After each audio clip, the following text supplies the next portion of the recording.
buat satu live yang merupakan jangkaan kedua, sebab bulan lepas saya pun sudah buat jangkaan berkenaan dengan PRN Sabah.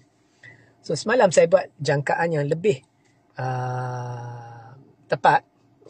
lebih fokus, di mana saya telah membuat dakwaan bahawa pada bacaan saya, jangkaan saya, PRN Sabah ni akan didominasi oleh, kalau kita lihat parti-parti utama dari sudut pungutan kerusi, saya berpendapat ianya akan didominasi oleh Barisan Nasional.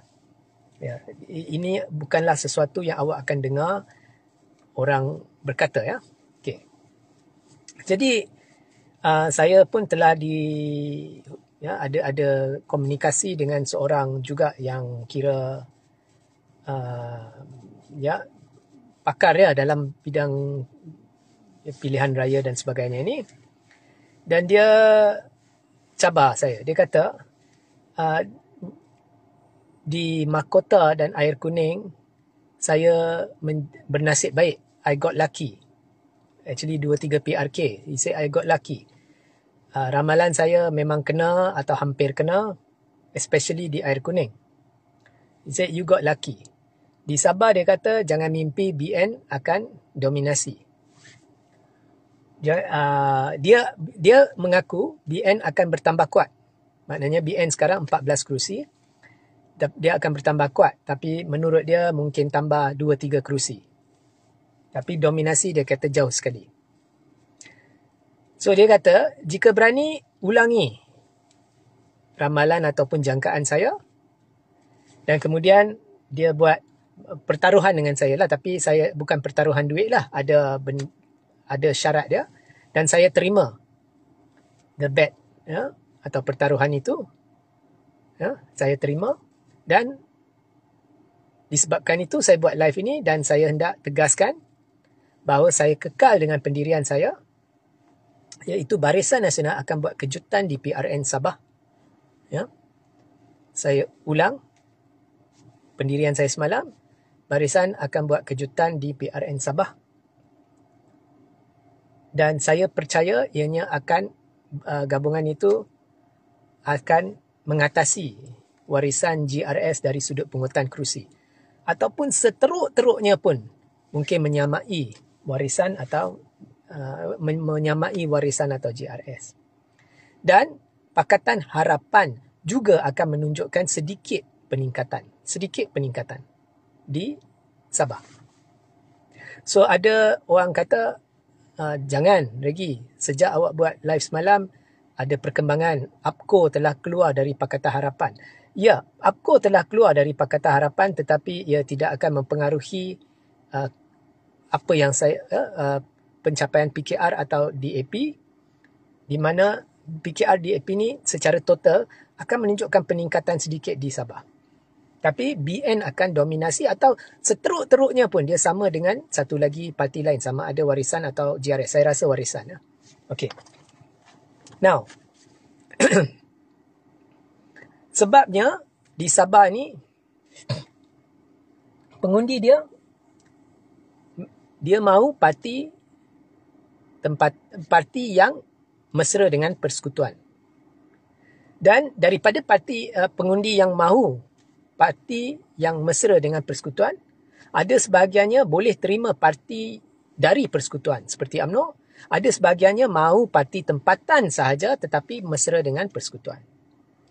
Dan Barisan akan bertembung dengan GRS di banyak kerusi dan bertembung dengan warisan di semua kerusi.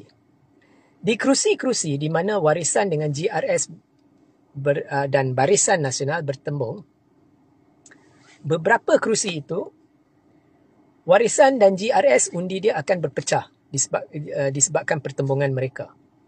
Dan yang akan dapat manfaat adalah Barisan Nasional. Okey. Nah, saya nak tambah bahawa Khairi Jamaluddin dijangka akan secara rasmi memasuki Barisan Nasional atau UMNO sebelum PRN Sabah. Sekiranya benda itu berlaku, KJ berpotensi, sekiranya Khairi masuk UMNO sebelum PRN Sabah dan sekiranya KJ terlibat untuk membantu dalam kempen Sabah, Ini saya tak pastilah.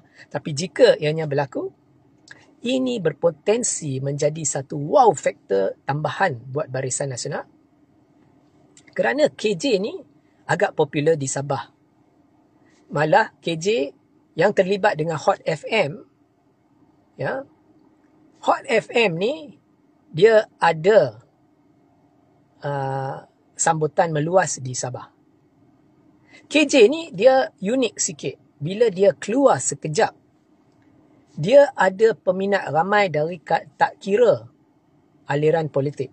Baik dari pembangkang maupun blok kerajaan dan juga di Sabah, Sarawak, especially Sabah. Ya.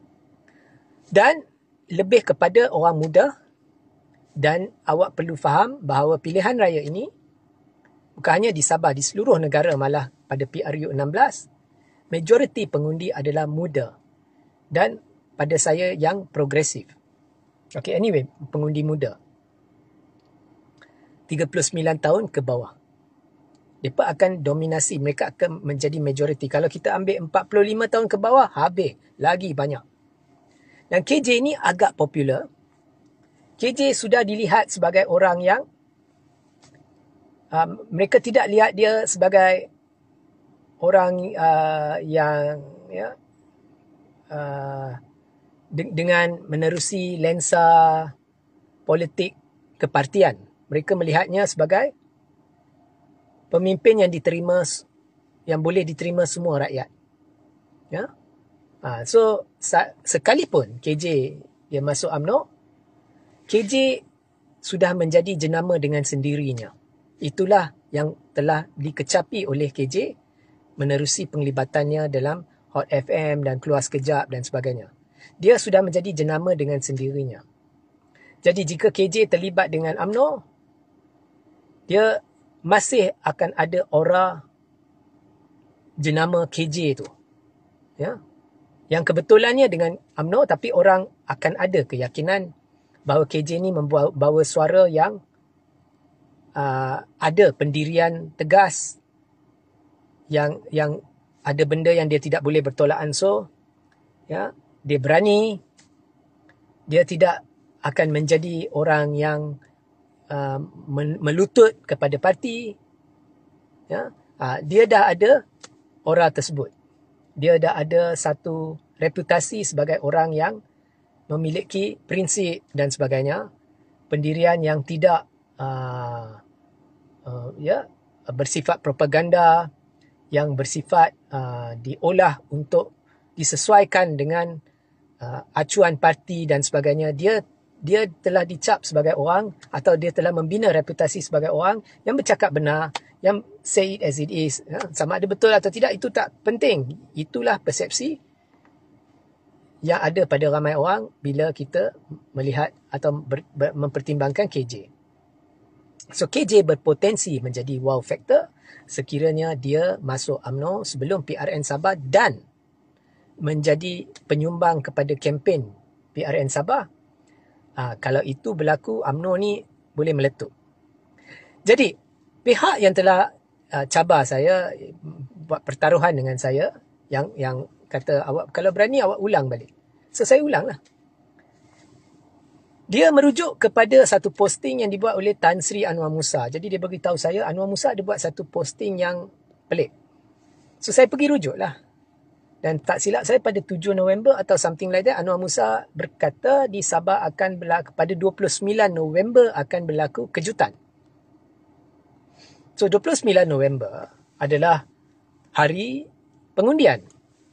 So tapi apa sebenarnya yang dimaksudkan oleh Anwar Musa yang tu sama-sama? Adakah Anwar Musa maksudkan perikatan akan buat kejutan? Saya tak tahu. Tapi pada saya lah, perikatan tak ada peluang di Sabah. Adakah dia maksud BN akan buat kejutan? Saya tak tahu. He didn't specify. So saya kekal dengan pendirian saya, BN akan buat kejutan. So of course, seperti selalunya bila saya buat jangkaan ramalan, kata jangkaan tetap jangkaan dan masa lama lagi. Sebab hari ini 11 November. Pilihan raya 29 November. Jadi ada masa lagi. Ini baru jangkaan pertama. Saya selalunya membuat jangkaan pertama, jangkaan kedua dan sehari sebelum pilihan raya saya akan buat memuktamadkan. So, banyak benda boleh berubah, mungkin jangkaan saya pun boleh berubah. Tapi buat masa ni, saya beritahu BN dijangka buat kejutan di Sabah.